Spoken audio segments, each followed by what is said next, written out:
Everybody, this is part two of my look at U.S. debt, the bond market, mortgage rates, and what that all could mean for the Canadian homebuyer. At the end of part one, I asked, how much would home prices have to fall to make up for these higher mortgage rates? Well, let's take a look at a $1 million home, and that's pretty typical in Toronto. But all things being equal, the math works the same whether we're talking about a $500,000 property or a $2 million property. And let's use a mortgage rate in the mid 4% range, which is pretty attainable in today's market. And it's going to have a 20% down payment, and we're going to have a 25-year amortized mortgage. Now, let's say, like a lot of buyers today, you decide to wait, hoping prices will fall further. But while you're waiting, those bond yields we talked about in part one, they push mortgage rates up even just a half a percentage point.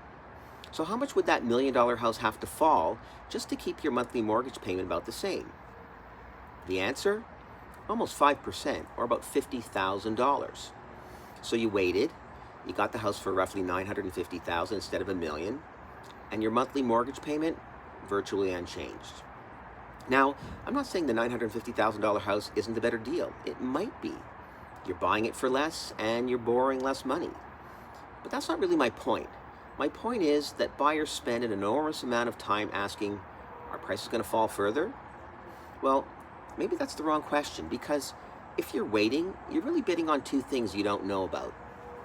One, where prices are going, and two, where mortgage rates are going. And if rates do rise, even that little bit, you're also betting that prices will fall enough to compensate for that higher borrowing cost. We all know price matters, but price and the math behind it, it's not the whole story. Maybe you need more space. Maybe you're moving for work, for family, for school, or just maybe you simply found that forever home. Trying to perfectly time the bottom of any market, it's incredibly difficult. So don't ask, can I get this house cheaper 6 months from now? Ask, does buying this house make sense for me today? And that's what's worth understanding. Anyhow, I love doing these videos, so like, share, and we'll talk soon.